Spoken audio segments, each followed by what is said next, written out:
When I learned this, I was so surprised that I had never heard of these things ever before in my life. As a woman with a regular cycle, I thought this is information that every woman deserves to know. And so I'm really excited to share it with you here today. Welcome to Her Fertility, the podcast revolutionizing the way women are supported on their fertility journey. I'm your host, Jess Tims. With years of supporting women as a fertility doula, I've seen the emotional pain caused by infertility, including my own struggle with unexplained infertility. And I always knew there had to be a better way to support women with their fertility health and healing. This is the first podcast to combine the principles of spirituality and energy healing with the research-based fertility data to support you in a way you've never seen before. You can stop feeling alone, confused, frustrated, and overwhelmed, and start finding the answers you've been looking for, because this podcast goes so much deeper than anything you can search for online. If you're ready to find a new spiritual perspective for your fertility journey, then press play. We are here to reclaim control, find clarity, and transform the fertility conversation. Welcome back to the Her Fertility podcast. I am so grateful that you are tuning in to this episode. This is one of my favorite topics to talk about, and that is the natural fertile signs that your body is giving you around ovulation every single cycle. And if you're anything like me, your mind is about to be blown, because when I learned this, I was so surprised that I had never heard of these things ever before in my life.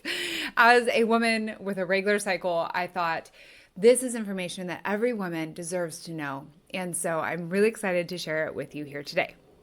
If you do have knowledge of these topics, that is absolutely wonderful. And my hope for you is that you might learn something new about your body, or a new way to apply this knowledge to help maximize your chances of getting pregnant the natural way. So today we're going to talk about your body's 3 fertile signs that happen around ovulation. And the purpose of sharing this information is so that you have all of the information that you need to understand when your body is ovulating. If you haven't listened to the last episode, we talk all about ovulation predictor kits. We talked about the good, the bad, and the ugly of those ovulation predictor kits. And in this episode, I'm going to give you the fertile signs that your body is already giving you around ovulation. Now, this isn't a us versus them type of conversation. If you do use ovulation predictor kits, my goal for you would be to use those in conjunction with these, right? This is a and conversation, not an or. So if you like your ovulation predictor kit pattern, they're working for you, that is great. I want you to keep using those with this information as well. Now, if you are ready to take a break from ovulation predictor kits, or you have no idea what I'm talking about when I say ovulation predictor kits, then this conversation is for you, so that you have all the information to know when your body is naturally ovulating all on its own. Now, if you are ready to get pregnant and you're not already tracking your cycle, I would really encourage you to start tracking. And there are a bunch of different apps you can use out there. I don't have one that I recommend.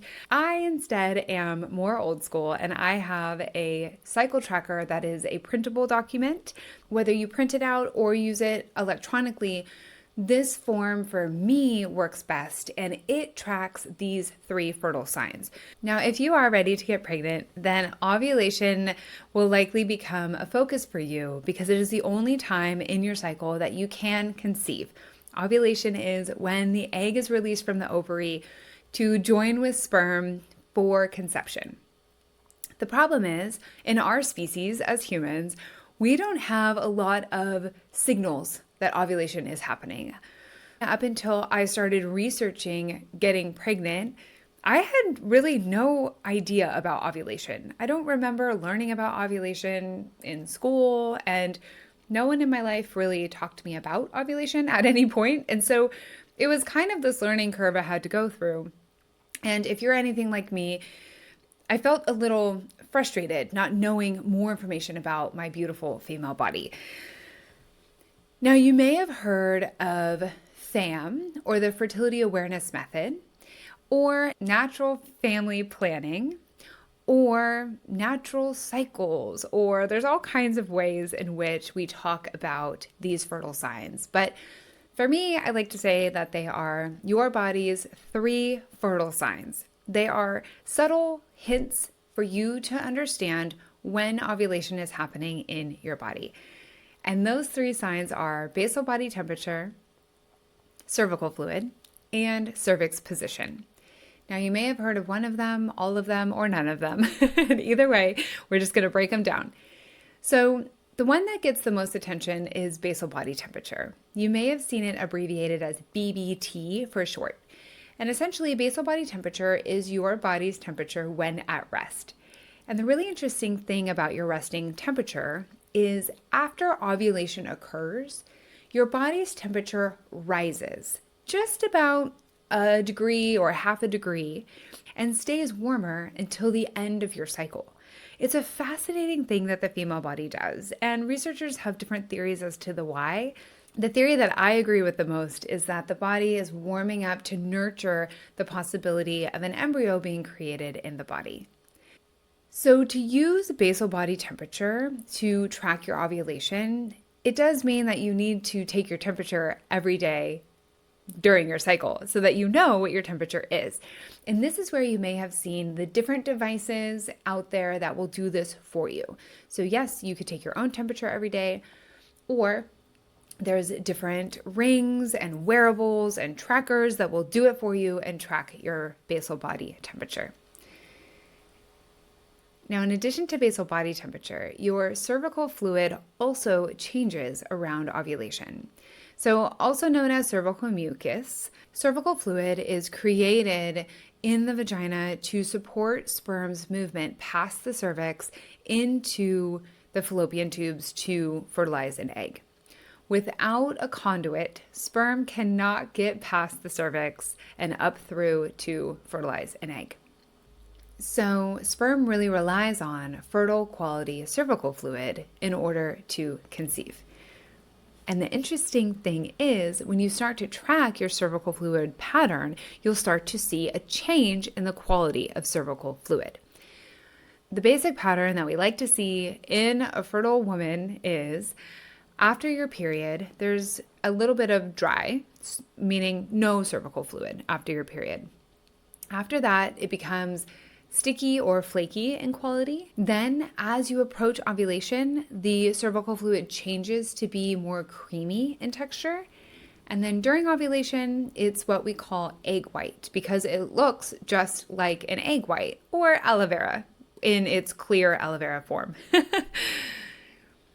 What you can do is use this pattern of change in your cervical fluid to note when ovulation is coming because your cervical fluid will start to change, and then when it's happening, when you have that egg white-like.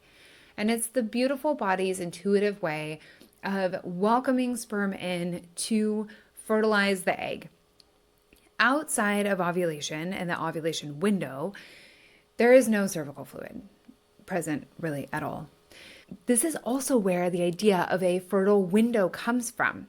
So ovulation itself is only a 12 to 24 hour period of time when the egg is released and then is living and viable in the fallopian tube.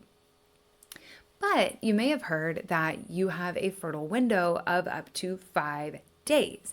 And that's all thanks to cervical fluid, because the cervical fluid changes around ovulation so that sperm can not only get past the cervix, but can also survive in this fertile quality cervical fluid while it's waiting around for the egg to be released. So we can thank cervical fluid for our fertile window. And the third fertile sign that your body is giving you is the actual position of your cervix. When you ovulate, the actual position and quality of your cervix changes, and it's fascinating. So instead of being lower and closed, When ovulation happens, your cervix actually rises up in position, becomes higher, is what we say. It also opens, so it becomes more of an open circle rather than a closed circle. And the tissues of the cervix become softer. So the way I like to explain it to my clients is the cervix changes from being harder like your nose to being softer like your lips. And if you can feel the difference between how your lips feel and your nose feels on your face, then you can understand the difference in the quality of your cervix when ovulation is happening. And this makes sense, right? When you are ovulating, the cervix wants to open, become softer, and welcome sperm in to fertilize the egg.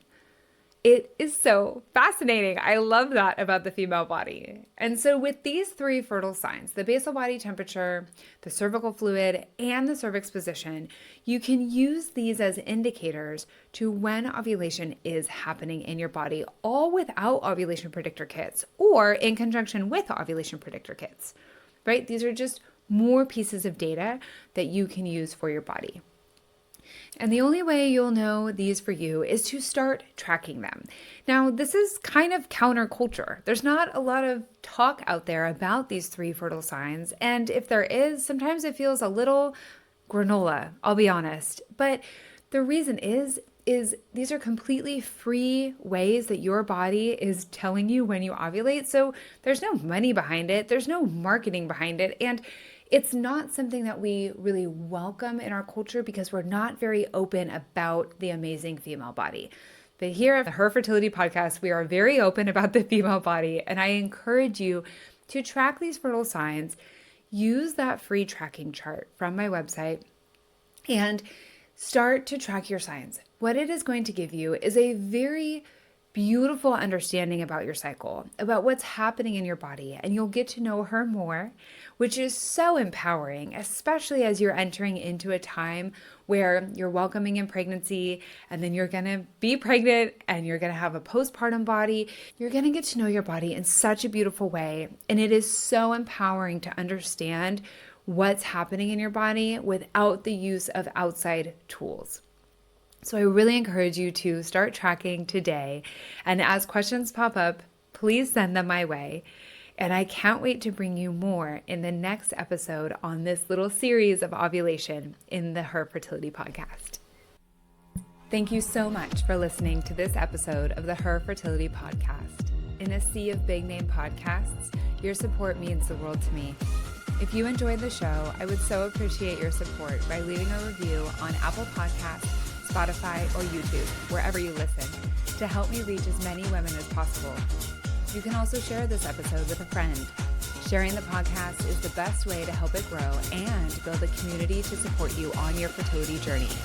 If we aren't already connected, please find me at herfertility.support on social media, or sign up for one of my next fertility courses or offerings at www.herfertility.support. Nobody but